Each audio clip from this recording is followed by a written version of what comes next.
கர்த்தருடைய சபை என்பது ஆலயத்தில் வருகிற எல்லாரும்னு நினைக்காதீங்க. பயப்படாதே சிறுமந்தையை என்று ஆண்டவர் சொன்னார். கிறிஸ்தவர்கள் சிறுமந்தைகளா? இல்லை. உலகத்தில் அதிகமாக இருக்கிற ஜனம் யார்? கிறிஸ்தவ மக்கள் தான். அப்போ இது சிறுமந்தை அல்ல. அப்படின்னா ஏன் சிறுமந்தைன்னு ஆண்டவர் சொன்னார்? ஏன் சொன்னார் தெரியுமா? காண்கிற சபை என்று ஒன்று இருக்கிறது, காணப்படாத சபை என்று ஒன்று இருக்கிறது. காண்கிற சபை என்பது நம்முடைய ஆலயத்தில் வருகிற மக்கள், கிறிஸ்தவ பேரை வைத்திருக்கிறவர்கள். ஆனால் சில கோயிலெல்லாம் கூட்டத்தை பார்த்தீங்கன்னா ஞாயிற்றுக்கிழமை காலையில் அவ்வளவு ஜெகஜோதியாக இருக்கும். ஆனால் அதுக்குள்ள ஒரு கூட்டம் இருக்கிறது.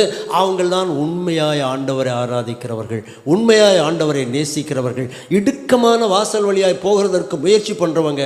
ஆண்டவர் அதைத்தான் சொன்னார். ஜீவனுக்கு போகிற வாசல் வழி இடுக்கமாகவும் பாதை நெருக்கமாகவும் இருக்கும். அதன் வழியாய் போகிறவர்கள் கொஞ்சம் பேர்